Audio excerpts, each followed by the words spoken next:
How's it going, guys, and welcome to Out of Bounds, another one of these beautiful podcasts on a beautiful Friday. As we say, you could have been anywhere in the world, but you chose to be here for 30 minutes of sports talk, and sports talk I have. We are delivering to you what no one else can do, and definitely what your local sports radio station cannot do. Today's show, I'm feeling so good about, it's making me nervous. I feel so good about this show that I might just cancel all future plans and expect to be boarding on a plane for LA or New York or something. Because once this show gets out there, it's over. This show has the Midas touch. I'm gassed up to be here. I'm pumped up to be here. We got all kind of topics. We've got the college football playoffs. I've got winners. We're going to touch on the Greg Hardy subject. And I've got hot takes coming out of my neck. Every single segment has hot takes involved. So let's jump straight into this thing. But first, a little bit of housekeeping. If you are listening on iTunes, thank you very much. And if you want to see a video version with my face, graphics, B-roll, all kind of stuff mixed in, go to YouTube, search James Skrmetta. You will find me. Subscribe to my channel and get every episode of Out of Bounds along with the James Skrmetta Experience. And if you're on YouTube and you see me and I see you, and you don't want to see me anymore, you wouldn't be the first one. Go over to iTunes, search James Skrmetta. You will find my podcast, this audio version. You can listen to it on the way to work. You listen to it at work. You listen to it on the way home from work. You listen to it anytime you want. Press play, start it an hour later, press stop, start it 2 hours later, finish it that night. Your call. That's the way to watch. That's the way to listen. And, of course, you can go to jamesskrmetta.com to find everything that I do. Let's start with the Greg Hardy thing. All right, this is how it works, right? You come here for sports talk. I come here for sports talk. But we're not afraid to touch on societal subjects here. Okay, society plays an integral part in sports. Sports is a lucrative business, right? So it's crazy how big these games are. Because the games, for all intents and purposes, are made for children. They're played by children, played in backyards. You eat Thanksgiving dinner and you go play a football game. Okay? At their core, they're games. They're fun.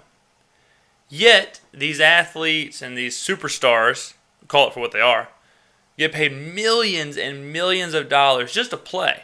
Not even to be great. You can just play in the NFL, catch a minimum salary, and you'll be a millionaire in no time.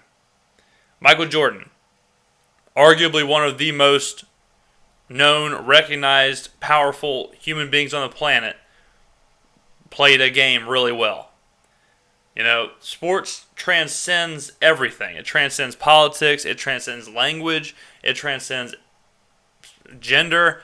Two people that both like sports are instantaneously connected by either a favorite team, a favorite player, a rooting interest, anything. Then you have gambling on sports, a billions and billions of dollar industry. All of that. So it's impossible to talk sports without recognizing what it does to our society and what our society has reflected in itself with sports. I touched on this Greg Hardy thing right when it happened. Okay?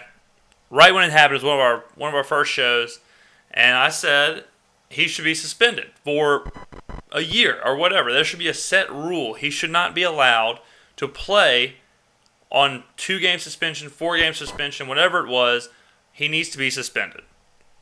Well, now the pictures from Deadspin released of his girlfriend who he basically tried to kill. I mean, you know, it was gruesome. The pictures are gruesome.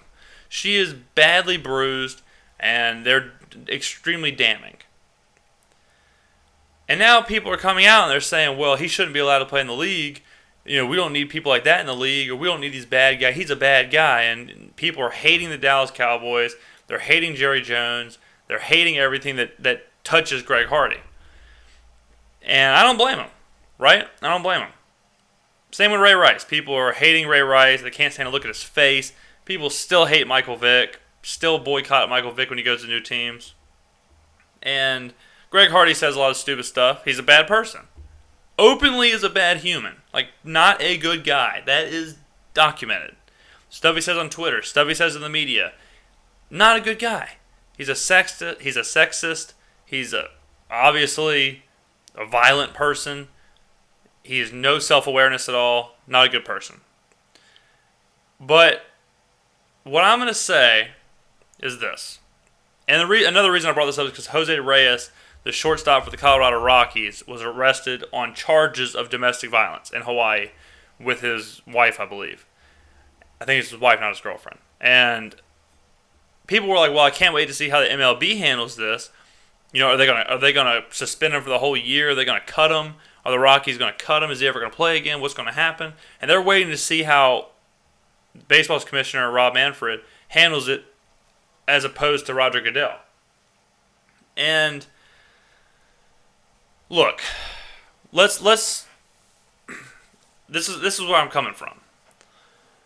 It is not sports' job. It is not the league's job to only employ good people. It isn't your business's job. Where do you work? If you work in just a normal office, normal business, same 9 to 5 as a lot of the rest of us, it's not your business's place. There are bad people everywhere. If you think that Greg Hardy's the only person that's beating his wife, it ain't true. You think Ray Rice is the only person? It ain't true. I guarantee you, in your small town, there are hundreds and hundreds and hundreds of people that have been charged with domestic violence, have been accused of domestic violence, or do domestic violence without getting caught, which could even be worse. I guarantee you there are people in your town getting arrested for DUI, having DUIs, driving drunk.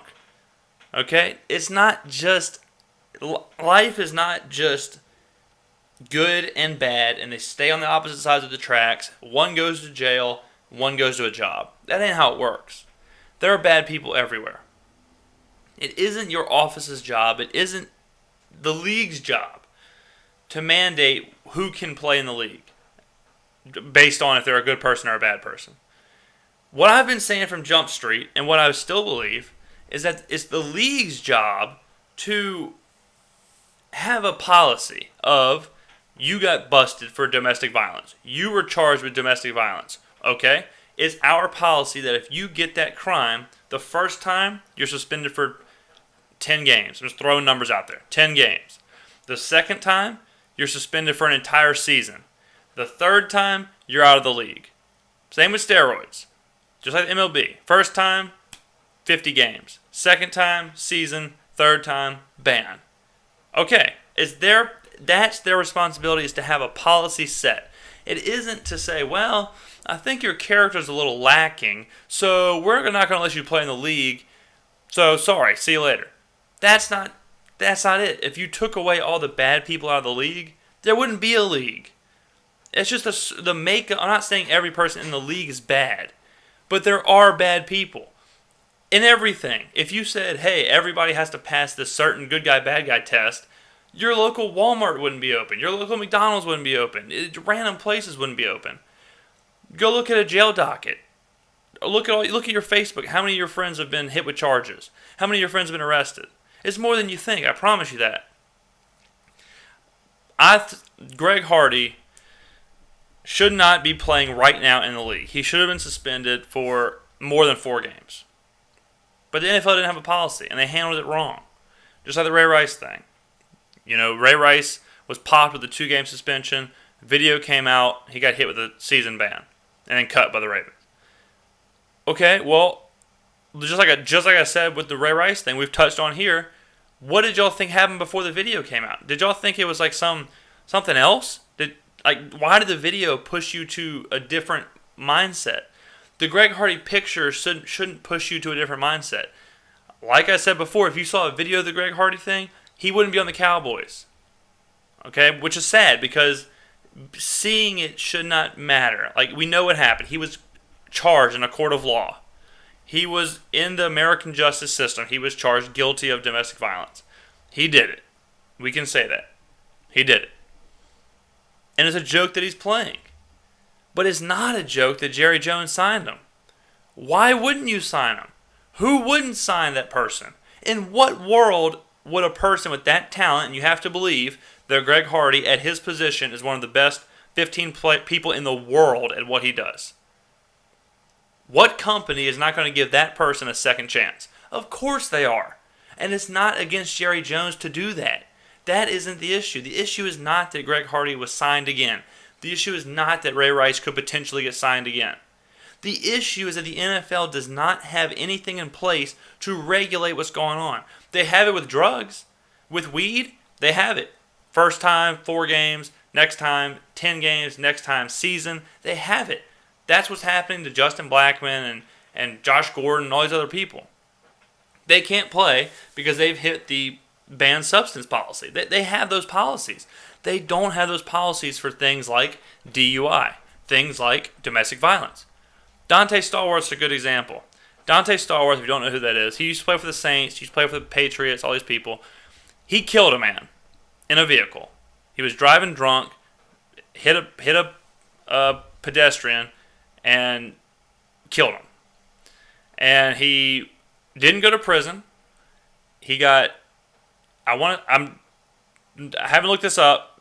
I know he got house arrest for a while, and I want to say his license was taken away, maybe forever.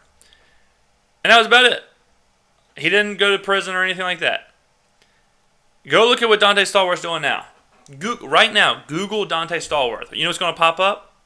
A bunch of CNN. Because he's like a correspondent on CNN. He's a political commentator. He's rubbing elbows with S.E. Cupp and Wolf Blitzer and all these other people on CNN. And this guy he killed someone driving drunk. Why are we throwing stones at Ray Rice and outcasting him when these people are taking in Dante Stallworth as some kind of Ben Franklin, some kind of revolutionary in the political world? I mean, who are they fooling? I go look at Dante Stallworth's Twitter all the time, and it's unbelievable. You would think the guy was like Harvard grad and all this other stuff. People make huge mistakes. Michael Vick made a huge mistake. There is no doubt Michael Vick did some bad things. No doubt about that. He did his time, and he got brought back in the NFL. I don't have a problem with that. I don't have a problem with these people getting second chances. I don't want to call them second chances because that's not really what they are. I'm really not worried about them like rejuvenating their career or reviving their image. I really don't care about that. But this is the NFL, you know. He's not running for president.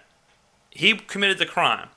If he's a free man and he has a skill, a talent, a trade, it should be up to him and the employer, in this case NFL owners or even Roger Goodell, if they'll employ him. And if they do, they do. That's it. I mean, that's it. That's the bottom line. People are like really mixing this up. They're mixing it up with Greg Hardy the criminal. He is a criminal. Versus like Greg Hardy the good/bad person. And they're combining it to where they believe that bad people shouldn't be playing in the NFL or they shouldn't be allowed to. Why wouldn't they be? They are. They always have been. These people, they aren't good in any sport. Kobe Bryant was accused of rape. Ray Lewis more than likely killed somebody. Michael Irvin, huge drug addict. Chris Carter, huge drug addict. These people are like on ESPN, TNT. These people are everywhere. Ray Lewis is on ESPN. He's on ESPN. They're plugging his book. Jalen Rose on ESPN. Plugging his book. Has radio shows. Jalen Rose has had a hellaciously checkered past. And he will admit, he's no angel. Just because you don't catch a domestic violence, like all these people none of them are good people. But some slide, some don't slide. I am with you. Greg Hardy is a monster. Greg Hardy's a bad person. I would not go eat dinner with Greg Hardy. I don't like Greg Hardy. I'm not going to root for Greg Hardy, but I think he should be in the NFL. Or he should be allowed to be in the NFL. I believe he should have been suspended for a longer amount of time. But I also believe that if he's not suspended, it's okay for someone to sign him. I would have no problem with someone signing Ray Rice. People have got to quit mixing up these leagues as like a barometer for good and bad. Just like Charles Barkley said, I'm not a role model. These guys aren't role models. They're athletes. Okay? And I only have a 30-minute show. I could do hours on hours on hours on this, the effects from society into what kind of people get into sports, their backgrounds, and then you expect those people to, and let me just, what I mean by those people, I don't want to label anybody, or I don't want to generalize, but most of the time, athletes, we'll say in basketball, football, sports like that, big sports where an individual player is very, very, like a superstar. Like baseball, individual players are rarely superstar level anymore. So, but basketball and football, you see it. They're usually kids who are uneducated because they don't have to be educated. Who cares? They breeze through schools. Most of the time they have their tests taken for them. Most of the time they don't finish college. So we're talking about guys who, and then you could go into the NBA at a young age. You could go at theoretically like 19 years old. So uneducated teenagers, uneducated young men, given hundreds of thousands of dollars, if not millions of dollars, that have thrived on physicality. Greg Hardy's example, he's a 6'5", 300-pound guy who's uneducated, was given a ton of money, and has made a living off of testosterone, physicality, and violence. Those guys are not going to be good people. Why would they be good people? Yes, there are some good people. Yes, there are some good people in the NFL, in the NBA. I'm not saying there's not. But I'm saying that lifestyle is going to breed a certain thing. Now, put on top of it, that playing in the NFL is like having 15 car crashes a game. Now put on top of the brain injury. Now put on top of the painkillers, the steroids, the other things they have to put in their body to succeed at that position, whether it be, like I said, steroids or painkillers or cortisone shots or whatever they have to do to get better at their position to make more money for all these other people. Then put in the stress of the job, being in front of hundreds of thousands of people, being followed by hundreds of thousands of people on Twitter, being a celebrity, having all this money, being connected to whatever you were connected to in the past and it coming back up. All of these things are serious issues. Now put on top of the lifestyle of being a rich and famous young person, the women, the partying, the recreational drugs, the alcohol, all mixed in. That's why these people are killing themselves. That's why Junior Seau shot himself. That's why Kyle Turley talks about suicide and homicide, and that's why Bill Romanowski will tell you. That's why these people are like that. It is not posh. It is not glamour. They aren't Steve Jobs, all right? They're not wearing a turtleneck and jeans. These are super uneducated physical gladiators given millions of dollars. Yeah, they're going to make bad decisions. It is not the league's world to try and play God and have a heaven, hell, and purgatory. Not going to happen. Not going to happen. I got news for you, y'all. I'll end it because we're doing like a 20-minute rant. I'll end it on this before we go into the next topics. I did not expect to go this long on this. The more that concussions and stuff like that prove themselves, the less people are going to be playing football, and the more it's going to be like a desperation thing where the only people you will get are the people so desperate, so tough, gritty, and, those kind of people, gladiators, that the whole sport's going to be full of monsters. Just gladiator warriors. So it's going to get a lot worse before it gets better. All right, let's go ahead and end that. I got lost up in that, boys. That was a good old-fashioned rant. That was a good old-fashioned rant right there. I started to see black for a while. I just kind of tunnel-visioned out. I started to just lose it. But we have about 10 minutes of the show left. So we'll go ahead and get through these things. The college football playoff rankings is next on this segment. College football playoffs. Here's the problem. Baylor shouldn't be ranked that high. Oklahoma State should be higher. Notre Dame should not be in the top 4. And I hate the playoff rankings as it is because they're completely subjective. There's nothing to them. I'm looking at the rankings right now. If it got to the final week of the season and Condoleezza Rice and her pack of cronies wanted Oklahoma State in there, they can just move them in there. There's no science backing it. There's no reason they can't. They just will. So who cares looking at it right now? But what I'll say is I think that Oklahoma State should be in the top 4. I think that it's dumb to have LSU that high because you're going to back yourself into a corner when other teams win. You have LSU at 9. You have to try and explain jumping them. And same with like Iowa. Iowa and Ohio State can't be in the Final Four at the same time. It's impossible at the end of the season. So why have Iowa at 5 now? You know what I mean? Like that's if it was the BCS system or a number system, Iowa and Ohio State could be in there. But because they play each other late in the season, theoretically, if they went undefeated, then they're not going to be in the top 4. So I don't like having them up there. Like, I don't understand why you put them up there. Okay, that's what I'm going to say on the college football playoffs. Now that we knocked that segment off, we can take a breath. I have a little bit of time now.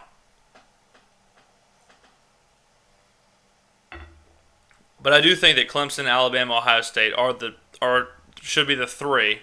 And then I think 4 should be Oklahoma State until someone proves me wrong. Like Oklahoma could sneak in there.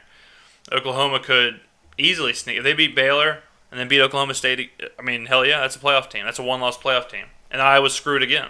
Iowa and Notre Dame.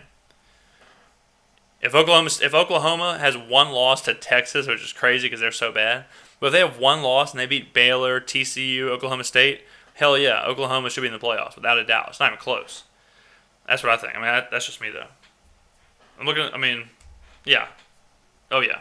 Oklahoma should be way higher up. Oklahoma should definitely be above LSU. Winners. Let's go into the winners. NFL have been bad. I'll admit that. We're friends. I'll admit that. Went 1-4 last week. Yeah. We're 1-4 for 2 consecutive weeks. So 2-8 is not good for anybody. That actually runs our record to 25-24. So we're almost back at 500. College, we're dominating. We haven't had a losing week since week 3, and we're 22-10. So college is where we make our money. And this week I have Kentucky, Vanderbilt under a 40. I don't know why they think these teams are going to score every week. They don't score. Vanderbilt cannot score. Kentucky can't score. Alabama State under 51. I think Alabama is like a trap game on the road. Just played LSU. Just had a huge win. Could be a kind of a trip up. But Alabama is great at stopping the run. State is great at moving the ball with Dak Prescott, with their running game. Prescott could be in a lot of trouble. They get him moving around. They get him uncomfortable. And he's going to be erratic. So barring some pick sixes or fumble recoveries, I can see this being 28-13, something like that. 20, yeah, somewhere around there. Next, I was going to stay in the SEC, but I'll go out of it. Oklahoma plus 2.5 at Baylor. I don't trust Baylor with the backup quarterback. He's playing well. He's playing all right, but they're barely winning. Oklahoma's hot right now. Oklahoma is just as good as they were at the beginning of the year. Baker Mayfield is making a case for a Heisman run, and I think they go into Baylor, beat Baylor, and it's a shame, too, because if Seth Russell was playing, I think Seth Russell would win the Heisman. I think Baylor would be in the top 4. But that's, life throws you curveballs. And when life gives you lemons, make lemonade or something. So then I have another thing. We got BYU and Missouri. I have no idea what the line is. I've seen the line all over the place. I've seen people not putting the game up. I've seen people have it at -6 for BYU, and I've seen -3 for BYU. So just be wary of the game. It is at Missouri. Tensions will be super high. It'll be a very emotional game. I would advise staying away from it, but if you have to make a play, take the under because Missouri sucks. NFL, New Orleans -1 at Washington. Trap game. New Orleans lost the game at home to a rookie quarterback, and they're going to give me them -1 on the road. I'll take it. I see you, Vegas. Pittsburgh, Cleveland under 41.5. Quarterbacks in this game will be Landry Jones and a combination of McCown and Johnny Manziel. I hope it's Manziel for the under, and this will be a good old-fashioned 17-13 game. Oakland -3 against Minnesota, same kind of deal. Teddy Bridgewater's under concussion protocol. He's passed some tests, but he takes one shot. He's out of the game, and I have no idea who Minnesota's backup quarterback is, but I think Oakland's good enough that whoever it is, I think Oakland will beat. And even if Bridgewater stays in the game, I've had a concussion. You don't get rid of a concussion in a week. A week you're still rattled and still kind of shaky. So we'll go Oakland. Night game, Seattle -3 against Arizona. I went back and forth on this. The line was kind of tricky. I really don't like Seattle that much, but the line, I felt like it was baiting me into taking Arizona. So I will take Seattle, but it's going to be a close one. This one could be a push. It's going to be right down at the middle. Almost took the under, but I'll go with Seattle -3. Last game, Cincy, Houston, under 47.5. Cincy's hot, but when you're hot like that, it's hard to stay hot. It's not hard to, like, they'll win the game, but they could win in an ugly, ugly fashion. They could put up a lot of points by themselves like they did against Cleveland. Houston is an abomination. They have no quarterback play. Offensively, they're inept. So I'm hoping this game is I'm hoping it's something to the tune of 35-6, something like that. Somewhere around there. I mean, just a beating. So that's the winners.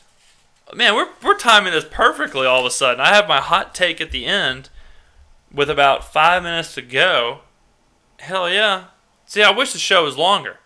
If the show was 3 hours long, we could have spread this all out a little bit. Got some callers in here. Get some emails, get some tweets, see what y'all thought about this stuff. Some live reaction. I could react to y'all's live reaction. We could have a live reaction of me reacting to y'all's live reaction. The only way that's going to happen, those guys, is with more support from y'all. Y'all are the driving force in this program.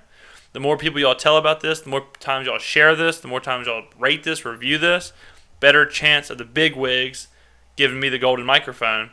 And we can go ahead and take over wherever you are, whatever local radio joint you listen to.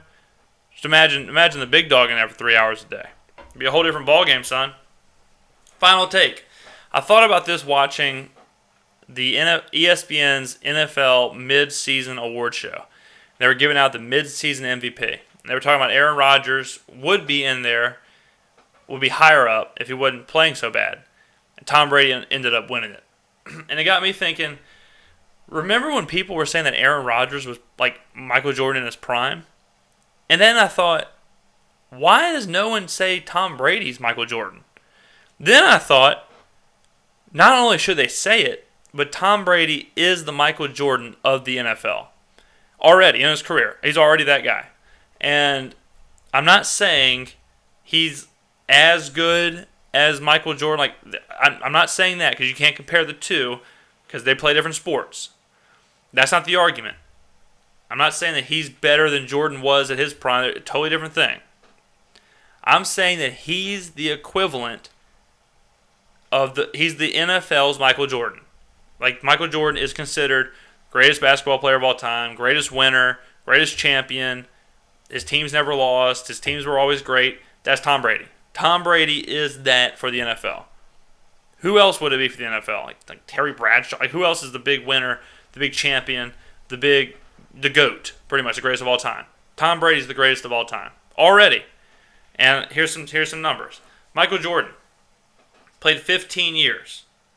He was a 6-time NBA champion, a 6-time Finals MVP, 5-time League MVP, and a 14-time All-Star.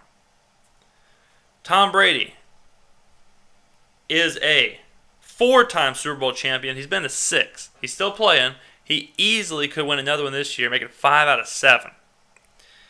He's a 3-time Super Bowl MVP, so he's only not won it once, and the one time he didn't win it, a wide receiver won it, and he was the one throwing him the ball. Old Deion Branch. He's a 2-time NFL MVP. Still playing. Could easily win it this year. He's a 10-time Pro Bowler. 6-time AFC champion. Obviously, because he's been in 6 Super Bowls, but 6 times he's won his division, his side, his conference. Then this is pretty impressive. His career record is 189 wins and 55 losses. This is in the regular season. 189 and 55. At home, in his entire career, he's lost 19 games. 111 and 19. In the playoffs, he's 21 and 8 in his whole career. If he completes the regular season undefeated this year, he will have had 2 unbeaten regular seasons in his career. 2. At least 2, because I don't know how long he's going to play. Tom Brady already is the greatest quarterback to ever live and transcendent to the point to where he is the greatest football player in history. The most dominant football player in history. He is the Michael Jordan of the NFL, and it's not even close. And he's not done. He's better than he's ever been. Let's say he goes to 2 more Super Bowls. Then all of a sudden his numbers are something like 1-6 been to 8. Think about that. Think about those numbers. He hasn't lost 20 games at home in his career. 20. He hasn't lost 20. If you went to every single Patriots game that Tom Brady has ever played in, you've only seen him lose 19 times at home. That is bananas. Crazy town. The Saints lost like 7 at home last year. Tom Brady somehow has slipped under the radar of how great he truly is. Compare his age and his ascent with Peyton Manning's. Peyton Manning's like decrepit, barely can score, barely can do this. Brady's better than ever. He'll more than likely win the MVP this year. He'll more than likely win the AFC, win his division, go to the Super Bowl, be undefeated. And he's never done it with anybody. And he does it outside, in New England. He's not playing in a dome. Peyton Manning played almost his entire career in a dome. Tom Brady played his entire career in snow. Imagine if Tom Brady played in a dome. Imagine if Tom Brady had Marvin Harrison, Reggie Wayne, Edgerrin James, Marshall Faulk. These players. He's made Wes Welker, Julian Edelman, Brandon Amendola. He's made these guys household names. He had Randy Moss for 1 year and set records. Went undefeated. What Tom Brady has done will be looked at whenever it's over. Because I don't know how long he's going to play. He could play, the way he's playing right now, he could play for 5 more years. They're incredible. The Patriots are unbelievably consistent. Unbelievably good. Whether you think it's Belichick or whatever you think it is, Tom Brady has to, at some point, be looked at as the greatest. I'm not against saying he's the greatest athlete in sports history. Think about this guy. Think about what he's done. And this is a sport where it's 2 ways. He's not on the field for a whole series. When the defense is on the field, he ain't there. And his teams still do that because he wills them there. He wins these games. He beats these people. And the biggest factor to me, well, one of the biggest factors, is that Michael Jordan was the 3rd overall pick.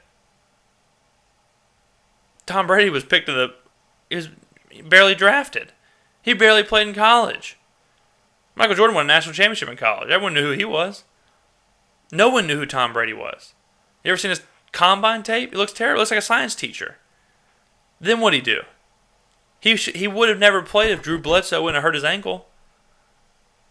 His story is unbelievable. Not only is he a rags to riches type Kurt Warner story, he's a rags to the greatest of all time story. It's unexplainable how it happened. We could do a whole show just on that. I haven't always liked Tom Brady, honestly. I used to not like him. But it's impossible to deny what he's doing. It's impossible to not believe that Tom Brady may be the greatest American sports figure of all time. I would not argue against that. It's almost impossible not to. I would think Michael Jordan is the guy. Like that's the guy, that's the person, that's the figure. And it's not impossible to sit back and say Tom Brady is better than Michael Jordan. Tom Brady is better at football than Michael Jordan was at basketball. That's not crazy. It's not crazy to say Michael Jordan's better, of course. But we need to start giving legs to this. We need to think about this. What we're watching is unbelievable. We're watching a living legend.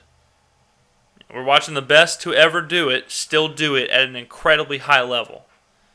And it's exciting. So So for the rest of the year, keep that in your mind. Think about that when you're watching the Patriots. Think about that when you're watching Tom Brady, when you're watching him in the playoffs. Because that's where he'll be. Guess where he'll be next year in the playoffs? It's that easy. Pencil him in. He's never had a down year, ever. The year he was injured, that's it. I think it's time. Goodness gracious, what a show, guys. And we only went 5 minutes over. What a show. Good God. Had a 20-minute rant on Greg Hardy and all that. Threw in the winners. Threw in a college football playoff ranking talk. I don't even remember.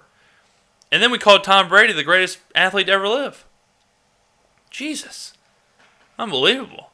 MLS weekend this weekend, playoffs. Go watch it Sunday. Fox Sports and ESPN. Guys, thank you so much. So much for listening. So much for supporting all that stuff. I really enjoyed it. I couldn't wait to get home to do the show. I can't wait to get this out there. I hope we have some great interaction in the comments. I hope you tell me what you think about the Michael Jordan, Tom Brady thing, the Greg Hardy thing. If you're on YouTube, go to the comments. Post what you think. If you're on iTunes, go find me on Twitter. And let's talk about this. So this has been another great episode. I am your host, James Skrmetta. Y'all have a fantastic weekend, and I will talk to y'all Monday.